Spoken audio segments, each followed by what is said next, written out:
Fala galera, é um prazer imenso compartilhar conhecimento com vocês. Hoje nós estamos para mais uma aula do curso de regressão linear múltipla. É um prazer imenso compartilhar conhecimento, mas nós precisamos do apoio de vocês para que estas videoaulas possam ser impulsionadas para outras pessoas. Para isso, nós pedimos que aqueles que estão nos assistindo, estão gostando de nossos materiais, se inscrevam e deixem o seu like para que outras pessoas também possam ter acesso do seu ciclo de rede social. Vai ser um prazer imenso compartilhar conhecimento com eles também. Tranquilo? Dentro desse contexto, nós vamos para mais uma condição teórica que nós temos do nosso modelo de regressão linear múltipla hoje, em que nós queremos falar um pouquinho mais hoje sobre o nosso modelo. Agora, nós vamos pegar as primeiras ideias de estimação. Hoje nós vamos falar do contexto de estimação dos parâmetros. E o que nós queremos nessa aula de hoje é pegarmos um contexto mais simplificado. Nós vamos pegar um modelo de regressão linear simples e vamos tentar mostrar para vocês como é que no R isso é calculado. Nós vamos mostrar isso de forma mais simples, num contexto analítico, e nós vamos mostrar para vocês como é que isso, quais as funções que são usadas no R para o cálculo destes resultados. Bem, então aqui nós temos, na aula passada, nós falamos do modelo de regressão linear múltipla, em que falamos na realidade a ideia do que seria um modelo linear, nesse caso, o termo linear nesse sentido. E hoje nós queremos avançar um pouquinho mais o contexto de regressão e mostrar para vocês como é que nós vamos estimar os nossos parâmetros do modelo. Então perceba o seguinte, essa daqui é uma condição teórica de modelo. O nosso modelo, vamos dizer assim, estimado, será um modelo que vai partir da ideia do que nós temos na componente do erro, em que nós queremos um modelo de reta, em que nosso modelo de reta vai ser um modelo em que a gente vai prever os resultados da variável y de interesse, da variável resposta, e que a partir deste modelo mais geral, nós iremos encontrar os estimadores do parâmetro. Bem, a primeira ideia do que nós temos é o seguinte. Vamos pegar aqui um modelo, vamos chamar assim, toda vida eu me esqueço dessa ideia inicial. Vamos pensar no nosso contexto um modelo, aqui eu vou botar só abreviado, um modelo de regressão linear simples, que ele vai ser dado da seguinte forma, ó, y igual a um beta 0 mais um beta 1 de xi mais um epsilon i. Nesse contexto, o que é que nós vamos fazer? Então, tá? Aqui nós temos uma relação de x e y, que ela é uma relação de reta, em que nós queremos estimar os parâmetros beta 0 e beta 1. Lá na estatística inferencial, nós falamos de métodos para obtenção de estimadores pontuais. E aí nós tínhamos 3 métodos clássicos, que era justamente o método dos momentos, o método da máxima verossimilhança e o método dos mínimos quadrados.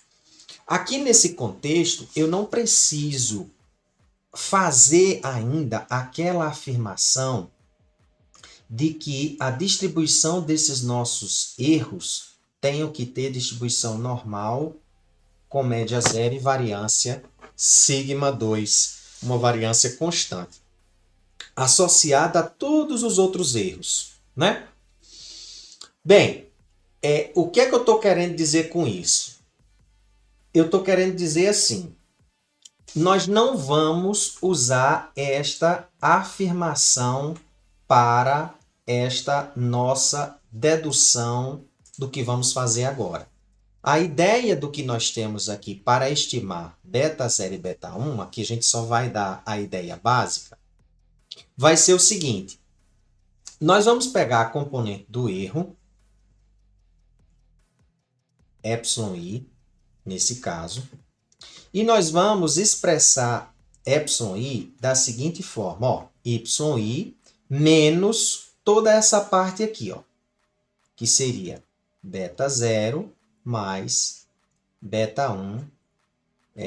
Nesse caso aqui não seria, seria x1i, tranquilo. O que nós queremos fazer é isso. Agora observe, se nós temos n observações aqui, nós teremos, pensando no par, tá? Vamos pensar aqui num contexto de n observações. Nós temos um contexto nessa situação que nós teremos n pares x1, y1, x2, y2, assim até xn, yn, tá? Ó. Dessa forma, nós teremos também associado às n observações n erros associados. E que, por consequência, se nós pegarmos isso aqui e plotarmos no plano cartesiano, vamos pensar assim nesse contexto, vamos pensar que essa reta é uma reta crescente, então ela está dessa forma aqui. Vamos pensar aqui com esse verdezinho aqui, ó, e vamos pensar que nossos pontos nessa situação tá da seguinte forma, tá assim, tá, ó.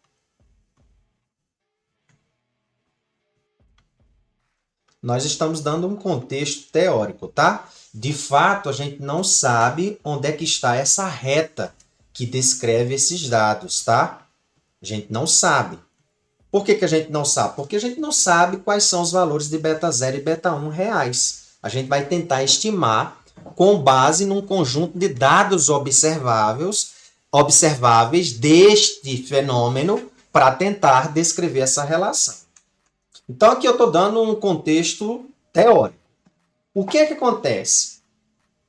Para qualquer beta, aqui nesse caso, será um modelo em que a minha reta nessa situação é o que a gente vai usar aqui, o y chapéuzinho, que será um modelo estimado, em que eu terei o meu beta 0 chapéu mais beta 1 chapéu. E aí eu não terei mais nessa situação a componente do erro, porque isso daqui é uma previsão dos dados. Claro que nós temos um erro associado a esta situação, tá? Mas o que acontece? A reta real, nós não a conhecemos. Não a conhecemos. Então, qual é a lógica de nós pensarmos numa reta que consiga descrever melhor esse conjunto de dados? Seria uma reta em que a gente pensasse nela, em que nós pudéssemos pegar ela o máximo possível, em que os pontos, em que essa reta contemplasse o máximo possível desses pontos. Então a pergunta seria, essa reta seria um pouco mais para cima, seria um pouco mais para baixo? Ou nós poderíamos também mudar a angulação dessa reta? Será que seria um pouco mais assim, ou para baixo, ou seria decrescente, ou seria crescente? Certo? Nesse contexto, perceba que tudo que eu estou fazendo com essas movimentações que nós estamos fazendo na reta, nós estamos alterando valores de beta 0 e beta 1. Então, nós queremos uma reta que passe o mais próximo possível desses pontos. Passar o mais próximo possível desses pontos significa dizer que estes erros que nós temos associados ao meu modelo da reta, ele vai ser um erro menor. Porque, veja, o que vai acontecer no nosso modelo estimado, que vai ser representado por essa reta aqui em verde, os valores que eu vou obter para um dado, vou botar aqui de azulzinho, certo? Para um dado x aqui fixado, nós não vamos ter mais esses pontos aqui, nós vamos ter a reta. Então, veja, o ponto para um dado x de y aqui, ó, observado, não vai ser mais esse y aqui que nós temos observado, não. Ó. Vai ser este y aqui em cima. Então, este y aqui, ó, que nós temos para esse x é um y observado, e esse que nós temos aqui em cima será o y da reta, que será um yi predito. Então, veja que nesse contexto, o que nós queremos é encontrar uma reta em que ela fique mais próxima possível dos pontos. Mas ficar mais próximo possível desse ponto aqui não quer dizer que eu tenha um melhor modelo, porque baixar um pouco essa reta mais próximo para esse ponto aqui significa distanciar em relação para os outros. Então, o que é que nós pensamos nesse contexto aqui? Bem, o que o Gauss pensou lá na astronomia, quando ele pensava nas distâncias das estrelas, para tentar um modelo que descrevesse essas situações, ele pensou no que se chama de método dos mínimos quadrados. Então, ele pensou assim: se eu pegasse esses erros, e minimizasse o máximo possível deles, e tivesse a distância para todos esses erros o menor possível, era o equivalente a eu pensar nesse modelo, num contexto de somatório, da seguinte forma. Eu vou pensar assim: vamos pegar todos os erros associados e vamos pensar num somatório de I de 1 a N. E, como eu tenho erros para baixo e para cima, nós temos um probleminha aqui, é que para todo modelo, se eu desse chutes para beta 0 e beta 1 e tentasse computar estes erros aqui, porque o que vai acontecer nesse contexto desse meu erro é que esse valor aqui, uma vez que eles estão estimados, beta 0 chapéu e beta 1 chapéu, isso aqui para nós vai ser lá na frente o que a gente chama do nosso valor predito. Então, o que nós temos? A distância do meu valor observado menos o valor predito vai dar vamos dizer assim, uma estimativa, vamos pensar assim, né, do meu erro. Então, o que acontece? Eu quero uma distância mínima associada a todos os erros. Só que o que era que acontecia? Quando eu pegava diversos modelos para fazer essa continha, todos eles tinham uma soma desses erros iguais a zero. Que é o que nós vamos chamar lá na frente, não de erro. A gente vai chamar em algum contexto, aqui eu estou numa condição teórica, quando nós tivermos os dados e formos computar isso de fato, o que vai acontecer é que nós vamos passar a chamar esses erros de resíduo ou erro observado, quando eu tiver com os dados na mão. Essa condição aqui é uma condição teórica. Então, nesse contexto, eu estou chamando isso de fato de erro, como deve ser. Então, o que nós vamos fazer nesse contexto é pegarmos a soma desses erros ao quadrado, porque toda vida quando eu pegava a soma de erros simplesmente sem elevar ao quadrado, toda vida essas somas davam iguais a zero. É um contexto teórico em que não faz necessário mostrar isso aqui. Então vamos assumir isso aqui como verdade, em que eu estou querendo pegar a soma de todos os erros ao quadrado, e que nesse contexto eu estou pegando isso aqui e elevando ao quadrado também, ó, I de 1 a N. E o que nós queremos fazer nesse contexto será o seguinte, ó, vou apagar isso daqui agora, eu tenho mais espaço para baixo. O que eu vou fazer é pegar isso daqui, ó, e vou fazer o seguinte.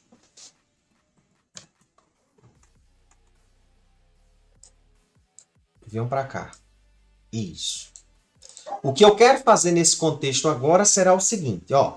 Eu quero pegar a soma desses erros e quero minimizá-los, e a sua minimização vai representar pegar a derivada parcial deste modelo que nós vamos, desta função que nós vamos encontrar aqui, que estará em função dos meus beta 0 e beta 1, uma vez que isso daqui serão valores observados diante dos meus dados que nós temos, e eu vou derivar parcialmente com relação a beta 0 e com relação a beta 1. e com relação a beta 1. Derivando isso aqui com relação a beta 0 e beta 1, que nós vamos ter um sistema e que nós vamos igualar isto aqui a zero, nós vamos encontrar justamente os estimadores beta 1 chapéu e beta 0 chapéu. Em que esse beta 1 chapéu será justamente os estimadores em que nós vamos ter para beta 0. Nessa situação, beta 0 será dado por y chapéu menos beta 1 chapéu vezes x barra, na realidade não y chapéu, y barra, tá? Y barra, soma dos y's sobre n, que é a média. No caso de x barra, também vai ser o somatório dos x's dividido por n. Então, vou pagar aqui para eu não perder esse gancho. E o meu beta 1 chapéu, veja que beta 0 nessa situação depende de beta 1. O meu beta 1 será dado pela soma dos produtos de x e y dividido pela soma do quadrado de x. Bem, o que representa a soma do produto de x e y? A soma do produto de x e y, veja que esse resultado aqui que eu estou encontrando é o resultado desse sistema. Para eu verificar que isso aqui será ponto de mínimo, nós vamos derivar a segunda, fazer a derivada segunda deste resultado e verificar se isso será ponto de mínimo ou não.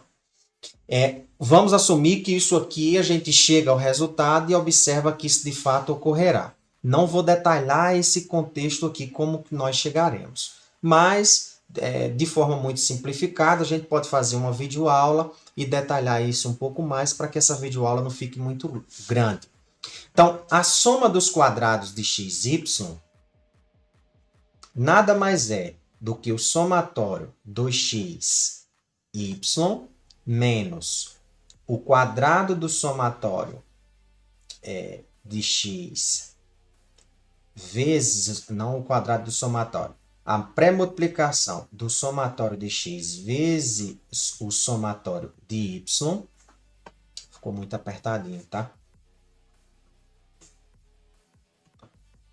Será o produtório do somatório de x vezes o somatório de y dividido por n.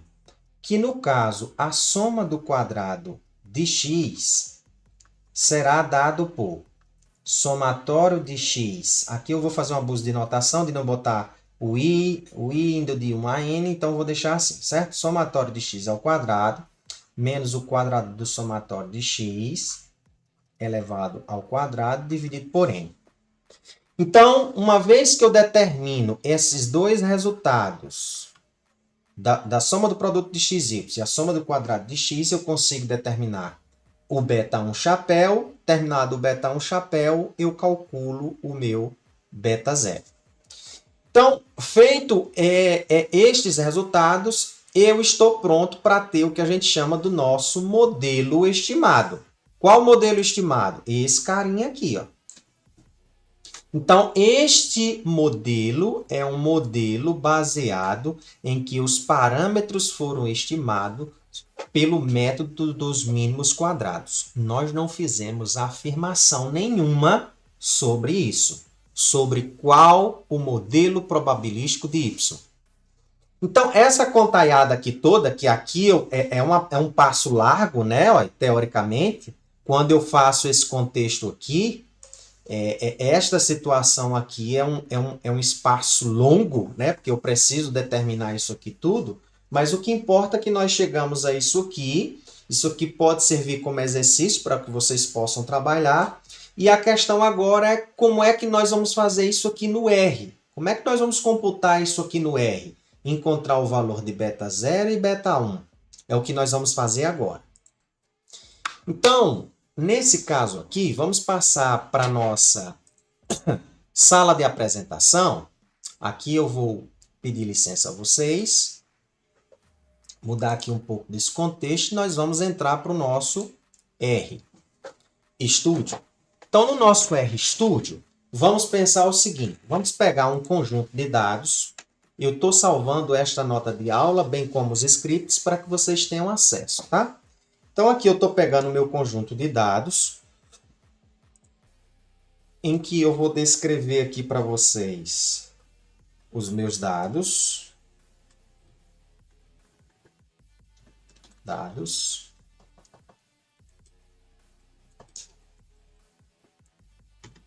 Em que eu vou pegar aqui para vocês da seguinte forma. Eu vou pegar os dados, já são dados nativos, tá? Cars são dados nativos que nós temos, ó, um objeto que armazena um data frame que tem a variável velocidade e distância. Então, eu vou usar aqui uma touch para que a gente tenha acesso rápido a estas colunas, simplesmente digitando o nome das colunas. Eu já tinha esse acesso e agora nós vamos pensar primeiro numa plotagem desses dados para que a gente veja, tá? Ó. Então, vamos ver o gráfico desta relação. Queremos estudar a velocidade, que a variável x, que seria a velocidade, é em relação à variável y, que é a distância. Então, será uma função em que nós temos a distância em função da velocidade. Então, nós vamos plotar aqui simplesmente com a função plot, nós vamos usar speed. Lembre que isso daqui só será possível digitar diretamente o nome da coluna se vocês tiverem usado essa função aqui, a TAT, tá? Ó. Então, aqui eu vou ver este gráfico. Esse gráfico, ele praticamente descreve uma condição crescente, né? À medida que eu aumento a velocidade, a minha distância, ela aumenta, certo? A questão é, usando agora o método dos mínimos quadrados para tentar encontrar o meu beta 0 e beta 1, vamos pensar que aqui nós estamos querendo estimar um modelo de reta, ou seja, uma regressão, um modelo de regressão linear simples. Nós vamos usar, então, regressão linear simples. Nós vamos usar a função LM, Linear Models, do qual nós vamos estimar esses valores, o beta 0 e o beta 1. Então, estimando esses valores, nós vamos ter os valores aqui. No caso, o nosso modelo será a distância em função IR é o tio, em função da velocidade. E aí, já rapidamente, nessa linha de comando, nós temos os valores, ó, do beta 0 e do beta 1. Beleza. Feito isso daqui, que isso daqui nada mais é do que aqueles valores que nós descrevemos para vocês teoricamente, do que seria o beta 0 e beta 1. Aqui a conta já está saindo rápido. Quer testar para ver se isso é verdade ou não? Você pode fazer a conta de forma analítica ou no próprio R para ir vendo se esses valores batem realmente com isso daqui. Vocês vão ver que vão bater. Aí o que nós podemos fazer aqui para finalizar é justamente mostrar no gráfico este modelo. Ó. Modelo no gráfico. Nós vamos ver esse modelo no gráfico da seguinte forma. Ó. Eu vou usar aqui um nome associado a este resultado, que será reg. Vou rodá-lo. E aqui eu vou usar a função abline. Ó, abline reg. E nós vamos ver isso aqui. Ó. Então, aqui é a reta do meu modelo. Podemos melhorar esse gráfico aqui posteriormente, para a gente fazer uma edição melhor desse gráfico. Mas vamos ficar satisfeitos com isso daqui por enquanto, em que eu tenho agora o meu estimador de mínimos quadrados e tenho agora a reta desse modelo no gráfico dos meus dados. A pergunta que nós temos agora é: esse modelo ele descreve bem esse conjunto de dados? Esta é uma pergunta muito interessante. Então, o que nós vamos ver na próxima aula é justamente o seguinte: nós poderemos pensar especificamente que um modelo, num primeiro momento, é um bom modelo se nós mostrarmos que este valor aqui não é estatisticamente igual a zero. Mostrar que ele não é estatisticamente igual a zero, porque perceba o que é que vai representar este beta1 ao modelo da reta. O beta1 ao modelo da reta nada mais é do que a inclinação da reta em relação ao eixo x. Então, esta inclinação aqui do que nós temos é justamente a contribuição da minha variável x no modelo a explicação das variações de y. Então, esta inclinação aqui é uma inclinação que ela tem uma importância muito mais do que verificarmos se este estimador aqui não é estatisticamente igual a zero.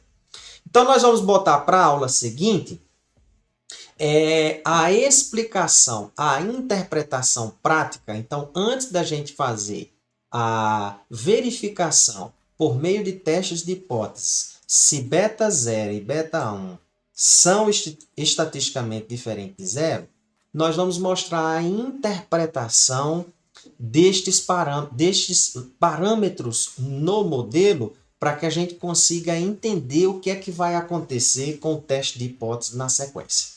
Tranquilo? Espero que vocês tenham gostado. Esta foi uma aula em que nós estimamos os parâmetros e na aula seguinte nós faremos interpretações práticas e verificaremos de fato se estes parâmetros, esses estimadores são estatisticamente diferentes ou não de zero. Espero que vocês tenham gostado. Lembre-se que o conhecimento é uma liberdade necessária. Fui!